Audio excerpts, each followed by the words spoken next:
Hello. स्वागत है आप सभी का एक बार फिर से हमारे आज के इस नए सेशन में। मेरा नाम अभिषेक त्यागी है और मैं इन्वेस्टमेंट स्ट्रेटेजिस्ट हूँ एसेट प्लस में। तो आज इस सेशन में हम बात करने वाले हैं मल्टी एसेट फंड कैटेगरी के बारे में। एंड इस कैटेगरी में आज हमारा फोकस रहेगा आईसीआईसीआई मल्टी एसेट फंड पर।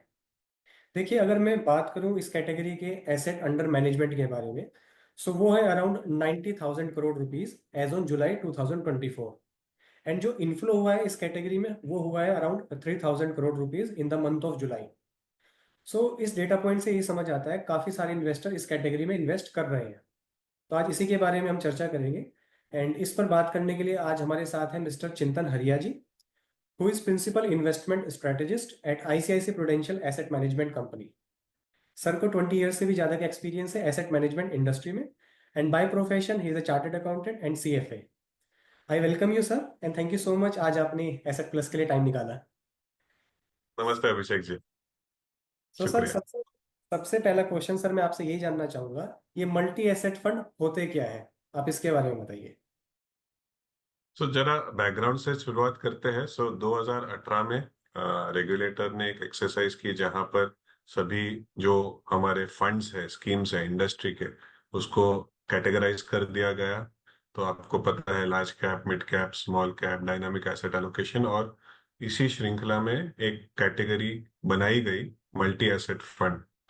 मल्टी एसेट फंड एक ऐसी कैटेगरी है जहां पर निवेशकों को equity, debt, gold, REITs InvITs का एक मिश्रण मिलता है, और फंड मैनेजमेंट टीम ये तय करती है कि कितनी मात्रा में अ, कितनी अवधि के लिए कौन से सेक्टर्स या कौन से एसेट क्लास में निवेश किया जाए। मल्टी एसेट जैसे कि नाम बता रहा है, निवेशकों को एक ही इंस्ट्रूमेंट में equity, debt, REIT InvIT, commodities का जो इन्वेस्टमेंट एक्सपोजर है वो मिल जाता है। और इसीलिए एक सिंपल लॉन्ग टर्म प्रोडक्ट है जो निवेशक लंबी अवधि के लिए निवेश कर सकते हैं, और उनको एक ही साथ जो निवेश का मौका मिल जाता है एक सभी क्षेत्र में। और फिर फंड मैनेजमेंट टीम अपना जो डिवर्सिफिकेशन है उसका तो ख्याल रखती ही है। तो 2018 से ये कैटेगरी है। और जो ICICI prudential multi asset fund है, जिसका पुराना नाम डायनामिक फंड था, उसको कन्वर्ट किया गया 2018 में। और 2018 से आप देखोगे कि तो मल्टी एसेट के तौर पर चलाया गया है। इसका जो इक्विटी पोर्शन है वो पिछले 20 साल से जैसे चलाया गया है वैसे ही चलाए जा रहे हैं हम। और उसमें हम उसके बारे में चर्चा आगे करेंगे। पर तो पोर्टफोलियो का जो इक्विटी पोर्शन है उसकी स्ट्रैटेजी चेंज नहीं हुई है पिछले 20 साल से। पर हाँ, 2018 के बाद जो ये मल्टी एसेट कैटेगरी आई, उसको आने के कारण इसमें गोल्ड, सिल्वर, अलग अलग टाइम पर रीट्स इनविट्स की भी एडिशन की गई। Okay sir, okay. सो मतलब एक म्यूचुअल फंड स्कीम में इन्वेस्ट करके हमें इक्विटी, डेट एंड कमोडिटीज में एक्सपोजर मिल जाता है। सो इसमें कोई एक लिमिट है क्या लोअर साइड पे कि जो रेगुलेटर ने बताई है कि इतना तो मिनिमम आपको इन्वेस्ट करना पड़ेगा। तो रेगुलेटर ने इस पे ये जो मल्टी एसेट फंड है उसकी जो कैटेगरी है उसमें फंड मैनेजमेंट टीम और एसेट मैनेजमेंट कंपनी पे ये छोड़ दिया है कि आपको कैसे तरीके से स्ट्रक्चर करना है। हमारा ओके। जो मल्टी एसेट फंड है उसमें इक्विटी टैक्सेशन है। तो at all points of time Bharat में इक्विटी टैक्सेशन के लिए आपको 65% ग्रॉस इक्विटी एक्सपोजर रखना पड़ता है। तो हम भी ये कोशिश करते हैं कि 65 से ज्यादा प्रतिशत इक्विटी एक्सपोजर ग्रॉस लेवल पे हो। उसको हेज करके हम उससे कम मात्रा में ला सकते हैं। तो अगर हम आज देखें तो हमारा इक्विटी एक्सपोजर करीबन 47 से 48% के आसपास होगा, 45 से 50% के आसपास होगा। और ग्रॉस एक्सपोजर देखेंगे तो 65% से ज्यादा है। तो टैक्सेशन के लिए इक्विटी टैक्सेशन होता है, पर उसको हेज करके, डेरिवेटिव से हेज करके, फ्यूचर से हेज करके जो इक्विटी एक्सपोजर उसको कम किया जा सकता है। तो इक्विटी टैक्सेशन के लिए 65% से ज्यादा हम रखते हैं। उसके साथ साथ न्यूनतम जो स्तर नक्की किया गया है, 3 एसेट क्लास होने चाहिए, और न्यूनतम स्तर हर एसेट क्लास में 10% होना चाहिए। रूल उतना ही सिंपल है कि आप इक्विटी, डेट और कमोडिटी, ये 3 एसेट क्लास है, उसमें न्यूनतम स्तर 10% होना चाहिए। उसके बाद आपको इक्विटी 35 रखना है, 65 रखना है, 70 रखना है, वो फंड मैनेजमेंट टीम या एएमसी पे छोड़ दिया गया है। और हम उसको आमतौर पर 60 से 70% इक्विटी, 70% एवरेज इक्विटी पर चलाते हैं। पर अगर मार्केट महंगा हो गया, तो जैसे कि हमने पिछले 1 डेढ़ सालों में इक्विटी लेवल कम किया है ताकि रिस्क कम हो, तो वो भी एक इसमें कंफर्ट रहता है कि इक्विटी लेवल कम भी किया जा सकता है। पर इक्विटी टैक्सेशन को मद्देनजर रखते हुए 65% ग्रॉस हमेशा हमारे ICICI prudential multi asset fund में रहता है। अलग अलग मार्केट में अलग अलग तरीके के कॉम्बिनेशंस मिलते हैं और अलग अलग टैक्सेशन भी है। तो इन्वेस्टर्स और आपके जो पार्टनर्स हैं उनको एक खास ध्यान रखना है कि उस मल्टी एसेट का क्या टैक्सेशन है, वो पहले से वो जानकारी रखे। हमारा जो मल्टी एसेट है आईसीआईसीआई प्रूडेंशियल मल्टी एसेट, वो इक्विटी टैक्सेशन है, और हमारा ऐसा मानना है कि इक्विटी टैक्सेशन इन्वेस्टर्स के लिए लाभदायक है। Okay sir, okay. तो जैसे आपने बताया 3 एसेट क्लास रहेंगी और मिनिमम आपका 10% रहेगा रहेगा। एंड इक्विटी में आप 65% मेंटेन करके चलते हैं, सो दैट इक्विटी टैक्सेशन मिले। एट तो अ जो gross remaining level. At gross level, right. तो जो रिमेनिंग 35% है, अगर आप उसके बारे में बताना चाहें, आप कौन सी एसेट क्लास में उसको इन्वेस्ट करते हैं, गोल्ड, सिल्वर या अदर कमोडिटीज? तो रिमेनिंग जो 35% होते हैं उसमें से 10% आमतौर पर कमोडिटी में होना जरूरी है। तो उसमें एक कॉम्बिनेशन मिल जाता है गोल्ड का, सिल्वर का। ज्यादातर गोल्ड रहता है, पर थोड़ा बहुत सिल्वर भी मिल जाता है। कभी कभी क्रूड ऑयल भी हम इन्वेस्ट कर सकते हैं। तो जितने भी लिस्टेड कमोडिटीज है और अलाउड है, उसमें हम निवेश कर सकते हैं। पर आमतौर पर it is restricted to very large extent. बहुत ज्यादा ज्यादा समय तक अगर आप देखें तो गोल्ड एक बड़ी मात्रा में होता है, ओके। 8 से 10%, और सिल्वर 2 से ढाई प्रतिशत के आसपास होता है। और बाकी के जो 10 से 15% है, वो आपको डेट इंस्ट्रूमेंट्स में मिल जाते हैं, फिक्स्ड इनकम बॉन्ड्स, डिबेंचर्स। और रीट्स इनविट्स में भी कुछ हद तक हम एक्सपोजर लेते हैं इसमें, क्योंकि रीट्स इनविट्स भी जो डेट पोर्शन में है, उसमें उसको इन्वेस्टर्स को एक इक्विटी टैक्सेशन के होने के बावजूद रीट इन्विट में एक अच्छा फायदा मिल जाता है। तो ओवरऑल इक्विटी टैक्सेशन पर उसके भीतर डेट, गोल्ड, सिल्वर, बाकी कमोडिटीज और रीट्स इन्विट्स भी मिलने के कारण इन्वेस्टर्स को एक अच्छा ओवरऑल टैक्सेशन भी मिल जाता है, और एक्सपीरियंस जो स्टेबिलिटी चाहिए वो भी मिल जाती है। तो एक सोल्यूशन है इन्वेस्टर्स के हर एक इन्वेस्टमेंट रिक्वायरमेंट के लिए। ओके। डाइवर्सिफाइड पोर्टफोलियो है, आपको रियल एस्टेट में भी आपका एक्सपोजर मिल जाएगा, गोल्ड में भी, सिल्वर में भी, और उसके साथ इक्विटी टैक्सेशन में मिल जाएगा। ठीक है सर। तो जैसे आपने बताया ग्रोस लेवल पे 65% इक्विटी मेंटेन करते हैं, तो आप क्या इसमें इन्वेस्टमेंट स्ट्रेटेजीज अपनाते हैं कि इक्विटी में जब इन्वेस्ट करते हैं, आपने पोर्टफोलियो में कौन सा स्टॉक लेना है, कौन सा नहीं लेना है, ये क्या स्ट्रेटेजी आप उसमें फॉलो करते हैं, आप उसके बारे में बताइए। तो जैसे कि मैंने कहा, पिछले 20 साल से अगर हम देखें तो ये फंड के जो इक्विटी पोजीशनिंग है वो चेंज नहीं हुई है। हम कोशिश करते हैं कि मार्केट में, बाजार में जो सेक्टर्स आज लोगों को पसंद नहीं आ रहे हैं, उसमें एक भारी मात्रा में एक्सपोजर रखें। हम्म। इंडेक्स को ज्यादा मद्देनजर ना रखते हुए स्टॉक लेवल रिसर्च करके स्टॉक स्पेसिफिक एक्टिव शेयर रखें, ताकि जो निवेशकों को एक लाभ मिल सकता है जब under performing stocks out perform करना शुरू करते हैं। एट द सेम टाइम जो महंगे स्टॉक्स होते हैं, जो मोमेंटम ओरिएंटेड स्टॉक्स होते हैं, उसको पोर्टफोलियो में ना रखकर इन्वेस्टर्स का जो रिस्क होता है उसे भी हम कम करते हैं। तो पिछले 20 सालों में ऐसा देखा गया है कि इनका जो फंड का इक्विटी पोर्शन है, वो हमेशा से कुछ हटकर कुछ अलग रहा है। और हम इसमें एक्टिव मार्केट में चर्निंग कर कर, एक्टिव पार्टिसिपेशन कर कर, जो पोर्टफोलियो है उसको हमेशा से एक लो रिस्क पोर्टफोलियो की कोशिश करते हैं। लो रिस्क यानी कि ऐसा नहीं है कि नो रिस्क, पर रिस्क कम कर देते हैं, क्योंकि हम जो स्टॉक्स आउट परफॉर्म कर देते हैं या जो स्टॉक्स बहुत महंगे हो जाते हैं, उससे हटकर जो स्टॉक्स लोगों की नजर नहीं है, उस स्टॉक्स के तरफ हम थोड़ा रुझान करते हैं। और बेंचमार्क को जरूर मद्देनजर रखते हैं, पर बेंचमार्क को फॉलो नहीं करते। सो बेसिकली कह सकते हैं जो अंडर वैल्यूड स्टॉक है, आप उनको ट्रैक करने की कोशिश करते हैं और उसमें इन्वेस्ट करते हैं।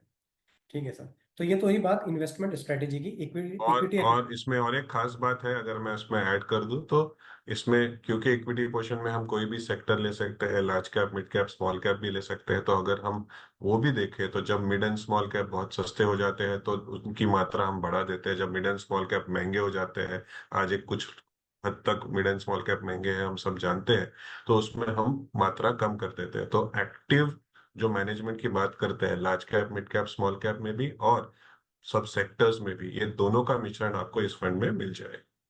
उसमें बेसिकली फंड मैनेजर के पास फ्लेक्सिबिलिटी है, वो लार्ज में भी जा सकता है, मिड और स्मॉल भी जा सकता है, बिल्कुल depending upon the market situation. जैसे आपने बिल्कुल। बताया मिड एंड स्मॉल थोड़े महंगे हैं, तो आपने लार्ज कैप में थोड़ा उसमें एक्सपोजर बढ़ा देंगे। ठीक है सर। तो ये तो इक्विटी इन्वेस्टमेंट की बात हुई। आपने जैसे बताया 65% आप ग्रोस लेवल पे मेंटेन करते हैं। अगर मैं बात करूं नेट इक्विटी की, तो पास्ट में एक एवरेज अगर आप मेरे को बताना चाहिए कितना नेट इक्विटी इस फंड में रहता है। तो अगर हम इस फंड की बात करें तो unlike ICICI prudential balance advantage fund, जो हमारा ICICI prudential balance advantage fund है, उसमें एक मॉडल है। वो मॉडल निर्धारित करता है कि उस पैरामीटर्स पे कितना प्रतिशत इक्विटी लेवल होना चाहिए, और उसके बेसिस पर फंड काफी डिसिप्लिन के साथ एक्सपोजर मेंटेन करता है। ICICI prudential multi asset fund जो है, वहां पर भी हम इक्विटी लेवल कम और ज्यादा करते हैं, पर वहां पर मॉडल से ज्यादा फंड मैनेजमेंट टीम की जो आगे की सोच है, और उनको जैसा लगता है कि क्या एक्सपोजर होना चाहिए, उसके हिसाब से फंड का एक्सपोजर लेवल चेंज होता है। तो अगर हम 2020 से लेकर 2022 तक देखें तो फंड ने इक्विटी लेवल हाई रखा था। फिर 2022 अंत 2023 से देखें तो इक्विटी लेवल कम करने की शुरुआत की है। तो अगर एवरेज देखें 2020 से 2022, तो करीबन 70% से ज्यादा होगा। मैक्सिमम इक्विटी लेवल तो 80% ही हो सकता है, क्योंकि 10% गोल्ड में होना चाहिए या सिल्वर, गोल्ड सिल्वर कमोडिटी में होना चाहिए, और 10% डेट में होना चाहिए, तो बचता 80% ही है। तो मैक्सिमम तो 80% ही हम इक्विटी में जा सकते हैं, पर एवरेज अगर हम देखें 2020 से 2022, तो करीबन 75% तक तो इक्विटी हाई चल रहा था। फिर जब 2023 मार्केट थोड़ा महंगा होना शुरू हुआ, तो उसको घटाकर 60%, 65% के आसपास लाया। और आज अगर हम देखें तो जैसे कि मैंने कहा, 50%, 45 से 50% के आसपास इक्विटी लेवल को और घटाया गया है। तो ये डायनेमिक है, रोज चेंज होता रहता है। तो आज हम्म। कितना है वो मुझे भी पता नहीं होता, क्योंकि मंथ एंड पे जो नंबर आता है वही आता है। पर अगर हम देखें तो एक ब्यूटीफुल तरीका है कि जैसे जैसे मार्केट महंगा होते गया, प्रॉफिट बुकिंग होकर जो रिस्क लेवल है वहां पर भी कम कर दी। तो तीन जगह से रिस्क लेवल कम कर दी, इक्विटी लेवल कम कर दिया, सेक्टर्स भी वैसे चूज कर लिए जहां पर डिफेंसिव हो, और तीसरा मिड एंड स्मॉल कैप में से भी थोड़ा प्रॉफिट बुकिंग हो गया, तो आपका वहां पे भी रिस्क कम कर लिया। तो काफी एक्टिव मैनेजमेंट के साथ ये इक्विटी लेवल भी एक एक्टिव कॉल है जो फंड मैनेजर खुद लेते हैं। और जो रेंज की अगर हम बात करें तो रेंज नीचे में भी ऐसा स्तर पर जा सकता है जहां पर हम सोचते हैं कि 30-35% नीचे में जा सकता है, उससे भी कम जा सकता है। पर हम वहां पर कभी जाएंगे नहीं जाएंगे वो फंड मैनेजर नक्की करेंगे, ऐसा कोई रेंज नहीं है। एक्चुअल रेंज बाय लॉ कम से कम 20% हम जा सकते हैं, उसके नीचे जा नहीं सकते, क्योंकि 10% डेट और 10% कमोडिटी है, और ऊपर में 80% के ऊपर जा नहीं सकते। तो 20 से 80% की जो रेंज है उसके भीतर ही हमें रहना पड़ेगा। पर आमतौर पर आप ये अनुमान लगा सकते हैं कि एवरेज, जब मार्केट सस्ता होगा तो 70% के ऊपर होंगे, और जब मार्केट महंगा होगा तो वहां से कम करने की कोशिश करके लोगों का जो इन्वेस्टमेंट एक्सपीरियंस है उसको इम्प्रूव करने की कोशिश करेंगे। Okay okay. सो इक्विटी में आप 20 से 80% के बीच रह सकते हैं। एंड यहाँ पे आपके पास एडवांटेज ये है कि depending upon the market situation जो वैल्यूएशन होती है उसके अकॉर्डिंगली आप इन्वेस्ट करते हैं। सो अगर इन्वेस्टर अपने आप से इन्वेस्ट करता है तो कहीं ना कहीं उसके इमोशंस को कंट्रोल नहीं कर पाता है, जो कि इस फंड में वो उस चीज को मिटिगेट कर सकता है। अपने फंड्स को इन्वेस्ट करके फंड मैनेजर को डिसाइड करते हैं कि कहाँ पे इन्वेस्ट करना है, इक्विटी में कितना रखना है, डेट में कितना रखना है। Which I feel this is the advantage of this fund. Okay. So अगर सर कोई इन्वेस्टर इस फंड में इन्वेस्ट करता है, तो एक सजेस्टेड टाइम पीरियड आप क्या बताना चाहिए, कितने कम से कम इतने समय के लिए उसको इन्वेस्ट करना चाहिए इस फंड में। तो अगर हम देखें कि पिछले 8-10 सालों से हमारी कोशिश रही है ICICI prudential asset management company में कि लोगों के लिए सोल्यूशंस लाए, क्योंकि भारत में अलग अलग तरीके के इन्वेस्टर्स है, अलग अलग टाइम होराइजंस है, अलग अलग रिस्क टेकिंग एबिलिटी है। तो हमने पूरी एक श्रृंखला खड़ी की थी हाइब्रिड फंड्स के लिए। तो ICICI prudential equity savings fund, तो आर्बिट्राज फंड है, इक्विटी सेविंग्स फंड है, बैलेंस एडवांटेज फंड है, मल्टी एसेट फंड है, इक्विटी एंड डेट फंड है। तो पूरी जो श्रृंखला है, अलग अलग रिस्क टेकिंग एबिलिटी अलग अलग तरीके से मैनेज किया जाता है पूरे सीरीज को। और हमारा ऐसा मानना है हाइब्रिड कैटेगरी इन्वेस्टर्स के लिए काफी एक अच्छा कैटेगरी है। और उसके उसमें अगर इन्वेस्टर्स के पास 10 साल से ज्यादा का समय है, 5-10 साल से ज्यादा का समय है, और रिस्क टेकिंग एबिलिटी मॉडरेट है, तो मल्टी एसेट फंड एक बहुत अच्छा फंड है लॉन्ग टर्म के लिए।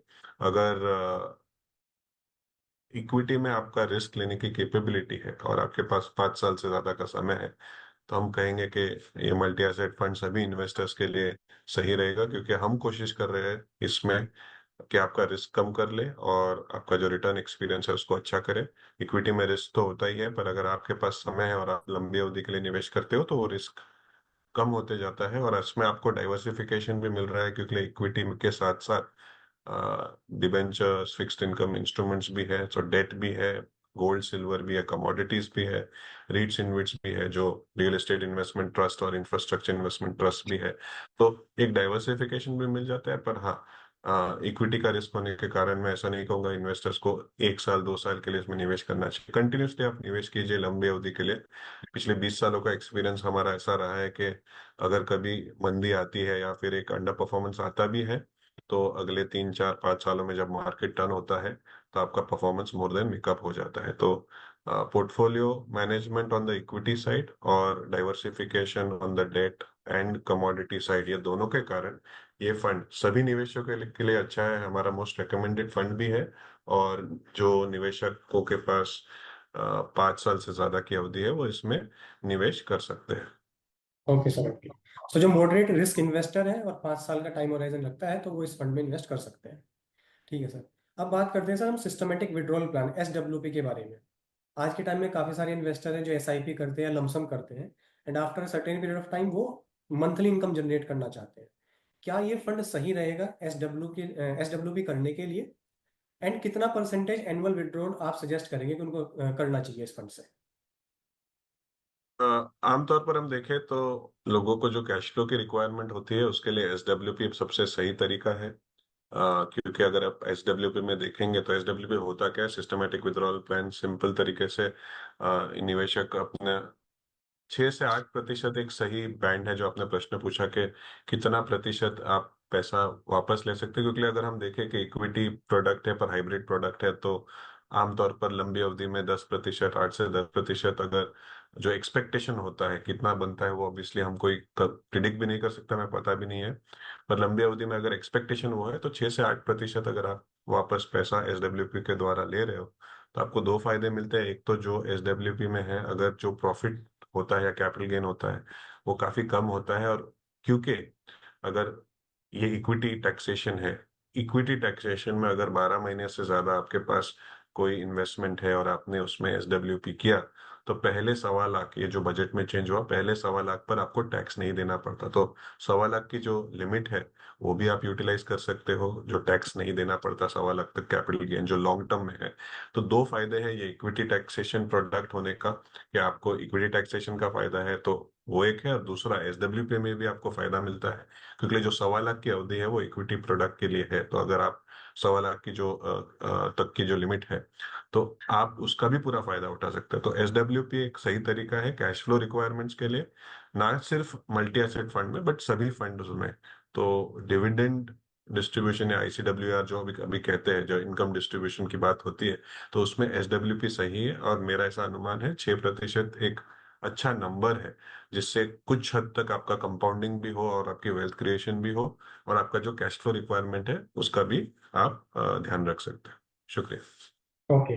तो 6% सजेस्टेड, तो दैट आपका कैपिटल भी बढ़ता है, एंड दूसरा बेनिफिट यहाँ पे है टैक्सेशन का भी, आपको इक्विटी टैक्सेशन का बेनिफिट मिलता है।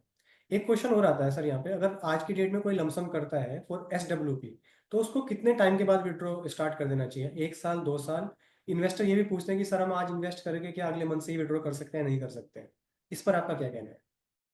टैक्सेशन का पूरा फायदा उठाने के लिए और एट द सेम टाइम आपको कैश फ्लो भी चाहिए, तो 12 महीने की अवधि के बाद अगर आप कोशिश आई मीन विड्रॉल का शुरुआत करते हो तो वो अच्छा है। अगर आप आज लमसम कर रहे हो तो क्या आपको 12 महीने के बाद जो आप विड्रॉल कर रहे हो उसमें आपको इक्विटी टैक्सेशन या का फायदा मिल जाता है। तो ये चीज आपको ध्यान में रखनी है। 12 महीने के बाद करिए SWP, आपको जो 1.25 लाख रुपए तक की जो छूट है उसका भी फायदा मिलेगा और इक्विटी टैक्सेशन का भी फायदा मिलेगा कैपिटल गेन में। ठीक है sir. So it is advisable after your investment 1 साल के बाद आप इससे विड्रॉ स्टार्ट करें, सो दैट आपको टैक्सेशन का बेनिफिट मिले और जो आपने इन्वेस्टमेंट किया है वो भी थोड़ा बहुत 1 साल में ग्रो हो जाएगा। बिल्कुल। Okay sir, okay. So thank you so much sir, आपने काफ़ी अच्छे से सभी क्वेश्चंस के आंसर किए। I hope these answer are helpful for our partners as well as investors. Thank you so much once again sir, आपने आज asset plus के लिए टाइम निकाला। थैंक सभी you so asset much. Plus के partners का और आपका अभिषेक जी शुक्रिया। Thank you so much. Thank you so much sir. Mutual fund investments are subject to market risks. Read all scheme-related documents carefully.